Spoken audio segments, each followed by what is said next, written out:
Salut tout le monde et bienvenue dans cette nouvelle revue de presse. Qui dit fin de mercato hivernal dit bilan.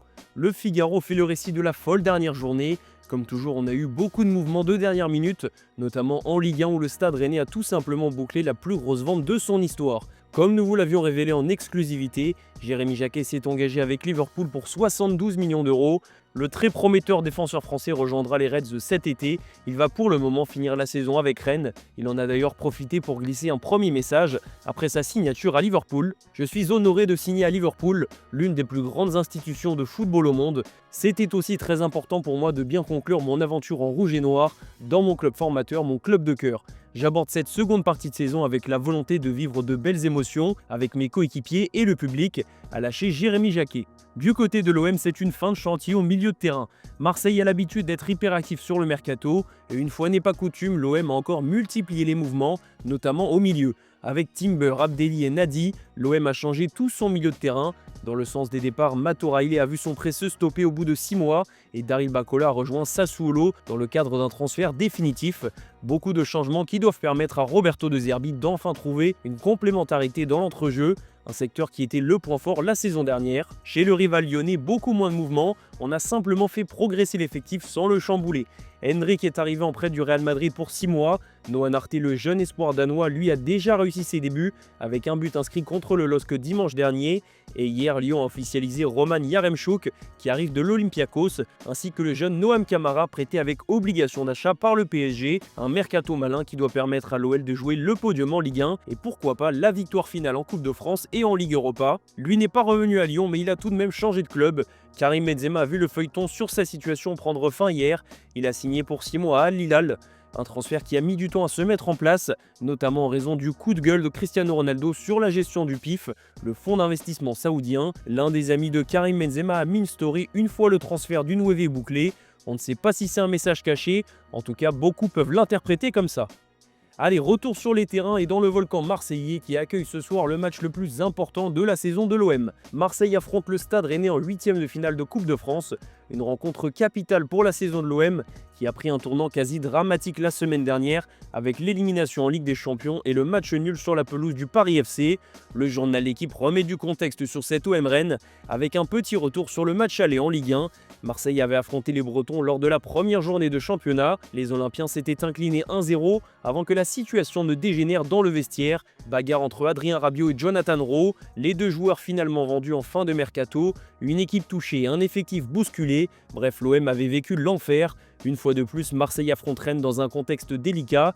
Le match de la dernière chance, comme l'ont dit les supporters. Hier soir, dirigeants, entraîneurs et joueurs ont rencontré plusieurs membres des groupes de supporters de l'OM. Le dialogue était posé, même si des mots forts sont sortis dans la conversation. Un supporter parlant notamment d'import-export, en évoquant les mouvements incessants sur le mercato. La phrase qui est revenue, c'est surtout la dernière chance de ce soir en Coupe de France. Plusieurs joueurs ont pris la parole, dont Aubameyang, Balerdi ou encore Kondogbia, aux joueurs marseillais de le montrer sur le terrain désormais. Pas de Coupe de France ce mardi pour Achraf Hakimi et c'est peut-être une bonne nouvelle. Le Marocain accuse le coup depuis son retour de blessure. Il a vécu une CAN forte en émotion avec 7 défaites en finale. Et avec sa cheville qu'il a écarté des terrains pendant plusieurs matchs. Bref, Hakimi sort de plusieurs mois de folie et il a sûrement besoin de souffler. Il paraît moins virevoltant depuis son retour en club. En témoigne son carton rouge reçu dimanche dernier à Strasbourg. Il sera suspendu contre l'OM ce week-end et ça lui permettra de souffler. Une situation sportive forcément gênante, même si le PSG ne s'inquiète pas et s'attend à retrouver le meilleur Hakimi au moment des matchs les plus importants de la saison. Cap sur l'Angleterre où les mots de Rodri ont eu une résonance puissante. Après le match nul frustrant contre Tottenham, le milieu de terrain de Manchester City s'est plaint de la supposée faute non sifflée sur Marc Guéhi lors de l'action du premier but de Dominique Solanke. Les gens ne veulent pas qu'on gagne, a déclaré le Ballon d'Or espagnol. Il a même ajouté que les arbitres n'étaient pas neutres. Des propos qui vont nous rappeler plus ou moins ce qu'avait fait Pablo Longoria après la défaite à Auxerre la saison dernière. Comme quoi il n'y a pas qu'en France que l'arbitrage fait débat. Et comme le président de l'OM, Rodri ne risque pas de passer entre les mailles du filet, la presse anglaise explique que la fédération anglaise a logiquement ouvert une enquête et que Rodri devrait être sanctionné.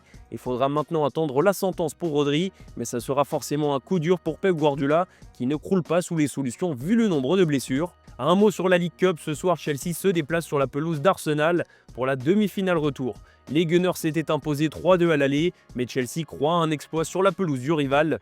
Le Daily Mirror en profite pour rappeler que les Blues sont des chasseurs de gros matchs depuis plus d'un an. Ils ont gagné plusieurs trophées, dont la Coupe du Monde des clubs face au PSG qui semblait invincible à ce moment-là et qui plus est avec la manière.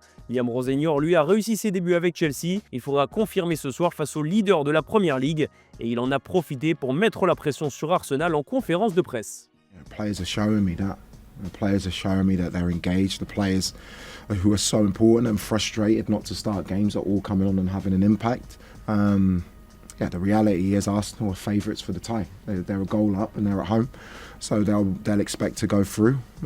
We need to take it as far as we can and as deep as we can, and then the second half, hopefully, will be massive in terms of turning the tie around. On file en Espagne où Marc-André Ter Stegen ne voit plus le bout du tunnel. Le gardien allemand devait se relancer avec son prêt à Gérone. Ses débuts étaient convaincants, mais il s'est de nouveau blessé.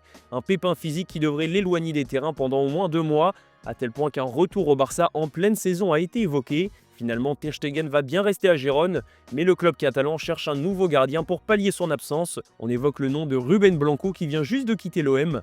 Au-delà de ça, Ter Stegen voit sa préparation pour la Coupe du Monde tronquée. Il veut avoir un statut de titulaire avec l'Allemagne, mais cette nouvelle blessure est un coup dur de plus. Loin des problèmes de Ter Stegen, le Barça affronte Albacete ce soir en Coupe du Roi. Le tombeur du Real Madrid rêve d'un nouvel exploit et Rafinha ne pourra pas les en empêcher puisqu'il est forfait.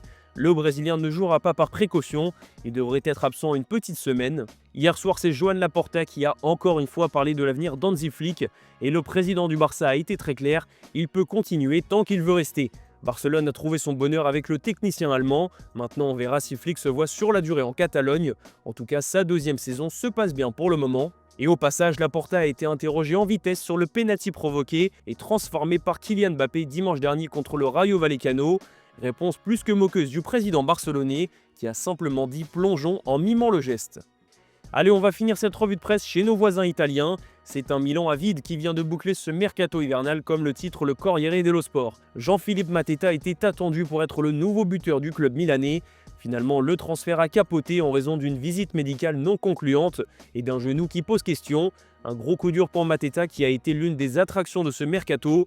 On l'a annoncé un peu partout et son club avait fini par trouver un accord avec le Milan pour 35 millions d'euros, mais tout est tombé à l'eau à la dernière minute. C'est une vieille blessure qui date de 2019 qui a plombé son départ, et en plus de la frustration du transfert avorté, Mateta va devoir gérer ce nouveau détail. Une opération du genou pourrait être nécessaire, ce qui l'écarterait des terrains pendant plusieurs mois et remettrait considérablement en jeu sa présence à la Coupe du Monde 2026. Bref, c'était une dernière journée de mercato cauchemardesque pour l'international français. Du point de vue de l'AC Milan, on parle de malédiction du neuf dans la Gazzetta dello Sport. L'année dernière, c'est Victor Boniface qui avait été recalé à la visite médicale, déjà pour des problèmes de genoux. On évoque aussi le cas Alvaro Morata, qui a fait une saison avec le Milan mais sans jamais briller. Finalement, le dernier neuf qui a performé, c'est l'inévitable Olivier Giroud. Voilà les amis, c'est la fin de cette revue de presse, merci de l'avoir suivi.